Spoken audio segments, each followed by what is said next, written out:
Hey everyone, it's Ivan, kitpatcher.com, out here for my course Loadout from my 2-day night vision course with Chuck Pressburg from Presscheck Consulting. We'll go ahead and start with kind of the mundane clothing, which as it turns out can be very important. And when I was packing for this, I was going to be going down to around Salt Lake City, check the weather like Monday, because I was going to be leaving early Tuesday morning, go spend some time with a buddy, Matt Yore down there, Sawtooth Rifles, for a Friday, Saturday class. And I'm like, cool, like lows of mid 40s, highs of like mid 60s. I'm like, that's perfect, because I'm like, I'm gonna wear a tracksuit, 3-stripe life, and shoot an AK. So I packed accordingly. That said, I brought everything in these CC12s, which are Cargo Container 12 by Prometheus Design Works. Basically ruggedized bag, essentially, that holds like a 12-gallon tote. So I ended up bringing my sweet tracksuit down there, pants and jacket, and I was like, can't do it. Looked at the weather, I'm like, it's supposed to be in the low 30s. Like I'm not gonna just go out there and suffer, even though it would look really cool. And you're like, Ivan, why would you do something that looks cool?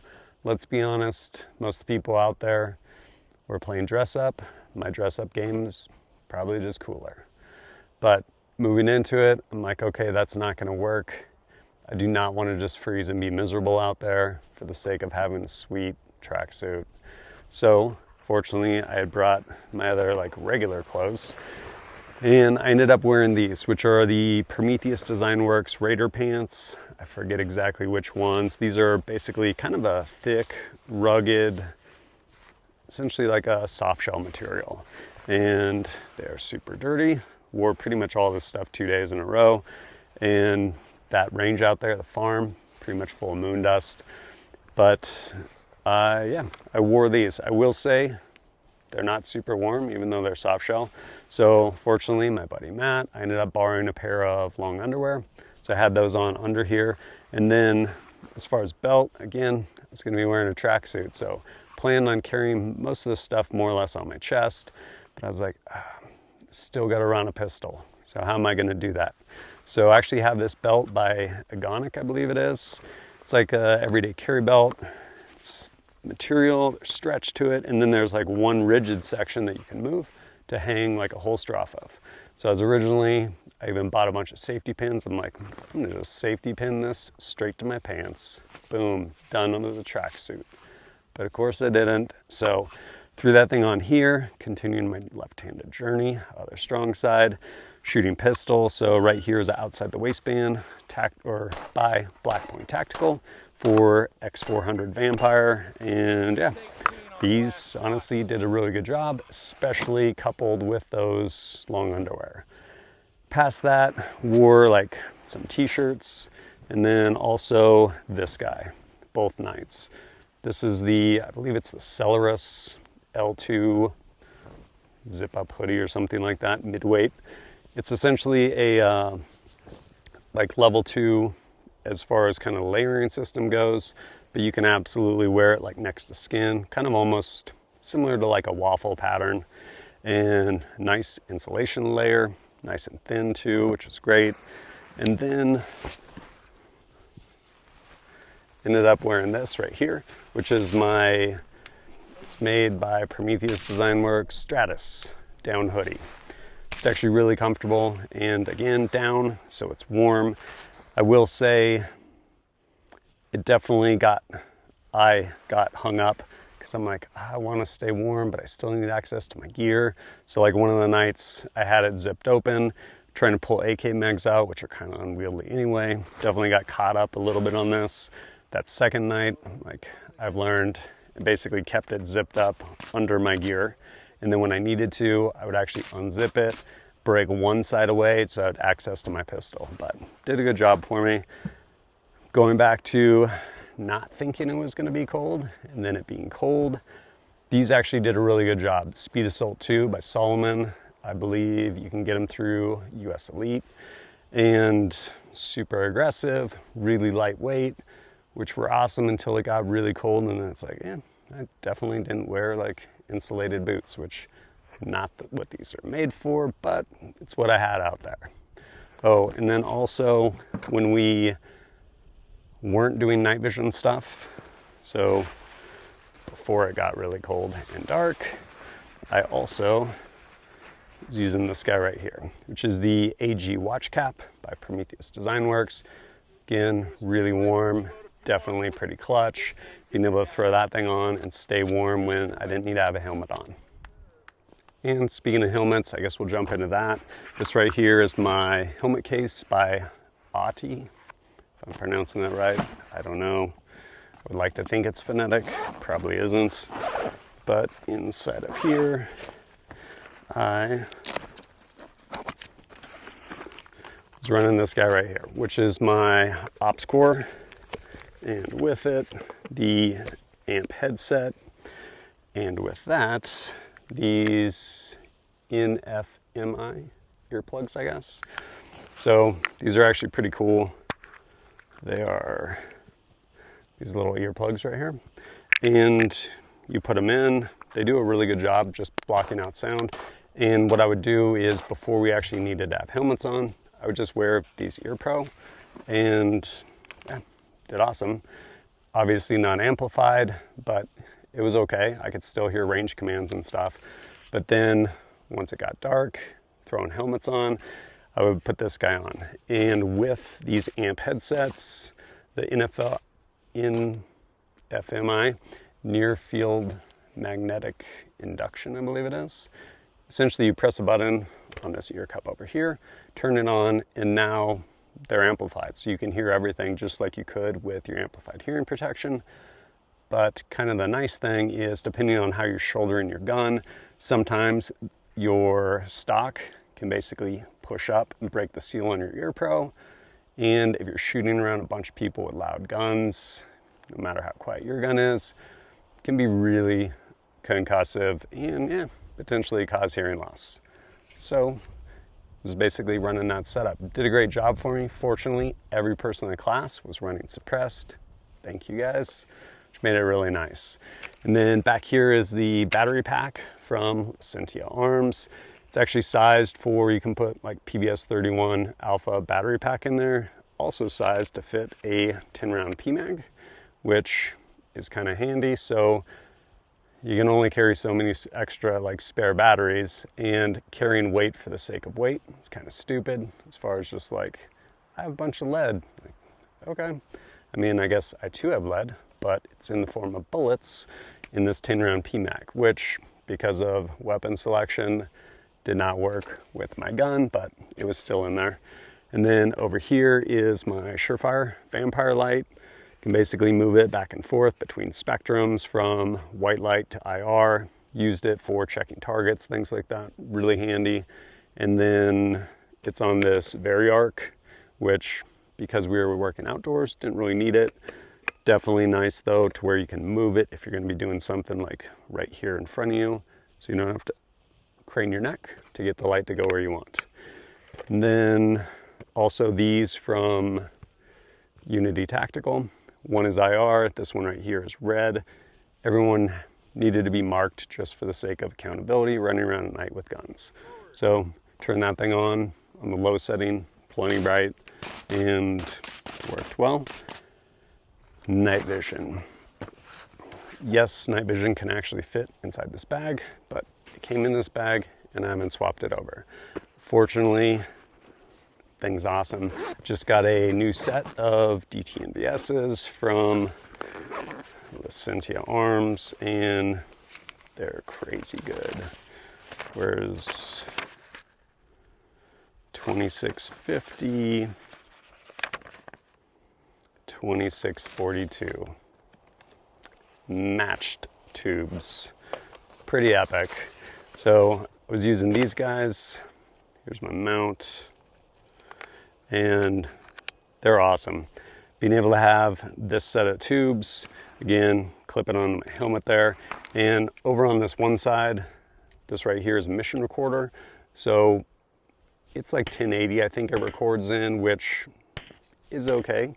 I'd rather it be 4K, but the fact I can get footage from it and totally hands-free, like set it and forget it, pretty nice. The little ribbon cable isn't long enough to like mount onto my helmet or anything like that, so basically just rubber banded on there. But these things are incredible. Then getting into kind of the rest of the gear, I guess we'll start some personal protective equipment. I am still using these right here, which are the Smith Director Elite with prescription lenses.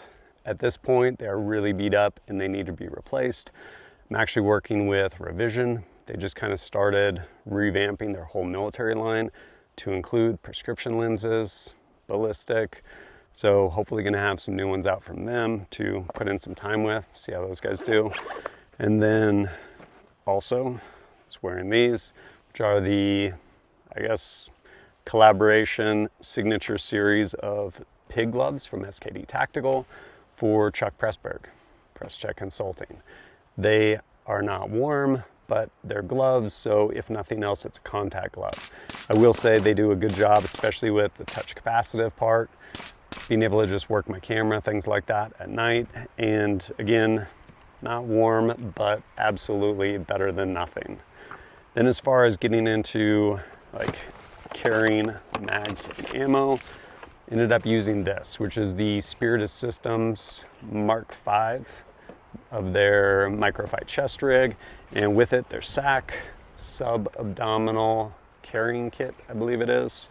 Inside here I basically just kept med kit and kept some chem lights in there too. Tourniquet here, even though I had one on my pocket, and did a good job. This one is really minimalist, so you can tailor it to pretty much whatever you want it to be. As far as you can put whatever type of different mag inserts in there for 308, for pistol, subgun, anything like that. I was using these 5.56 mag inserts, which they do a pretty good job. Occasionally the lugs on AK mags would basically grab onto it, stick for a second. I didn't really find it to be a huge deal. I made it work.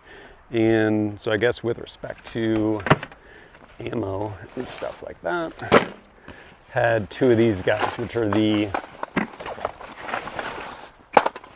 MDOM, I believe makes them.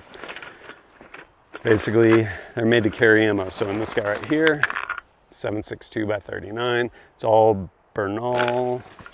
They got a sweet window. 123 grain full metal jacket. And stuff shot great for me, did a good job. As far as magazines go, have 3 of these from Mag 47, X-Tech Tactical. And out of the 3 of them that I have, probably should have noticed which one, but it was dark. One of them, I feel like I can jam to 30.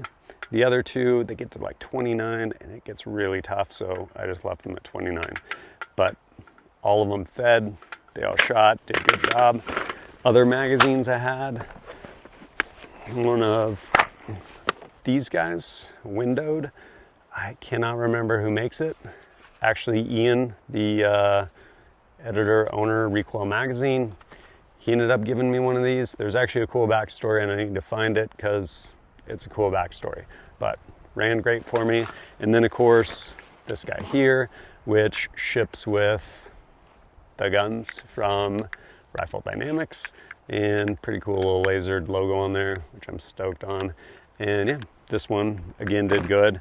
As far as Glock, I was running a Glock, so a bunch of Glock mags, mainly OEM ones, as well as some of the Magpul ones, which did good for me. I know some people have kind of mixed bag on that. Ammo for that, I was just shooting this stuff right here, which is Spark munitions, like remanufactured training ammo, basically. I think that covers that. Well, we'll get into the gun. As far as pistols go, I'm shooting this guy right here, my space gun. It is the Glock 19 I got sent out from Shooting Surplus with the, I don't remember which is which, Afterburner and Ramjet, barrel and comp from Radian, and then had some work done to it with Floyd Custom Shop as well as the EDC Customs, basically cutting it and painting it. It's cut for this Hollow Sun, the new 509 for primary arms, which actually has their ACSS Vulcan reticle in it, and then X400 Vampire on there as well. So IR, laser, and illuminator. I will say this thing did a good job for me, as long as I was doing my part. There was a fair bit of pistol, and I actually really like this optic to include under night vision, the chevron, because again, your focus is set further, so it's not super clean, like I guess maybe a dot. I have astigmatism, and regardless, yeah, dot, chevron, whatever, kind of turns into a little bit of a dot. But having that big, I think it's like 100 MOA ring or whatever it is, that Vulcan reticle, as soon as you present, like, yeah, ideally search for your front sight, the dot will be there. But especially under night vision, as soon as you present, just like in the daytime, the way this reticle works is if you see any part of that big giant circle, immediately give it a little bit of a correction. Now you have your reticle. And that definitely lent itself to being able to quickly get up on target while shooting this at night passively with night vision. Pretty stoked. And last but not least, my blaster. I went to Rifle Dynamics and actually built this thing, which was a super cool experience. And yeah, ended up going down there, building this quick hatch. It is their 9-inch 7.62 by 39 AK folding brace. I actually SBR'd this, and you're like, why don't you have anything on there? Interesting story. So actually shot this all day, day one, or all night, I guess. And at the very end of the night, probably like last hour or so, I'm like, why do I feel movement in here? And the very top piece on this hinge, on this Q stock, ended up breaking. I think it's like a cast piece or something like that. Might have just been a bad batch.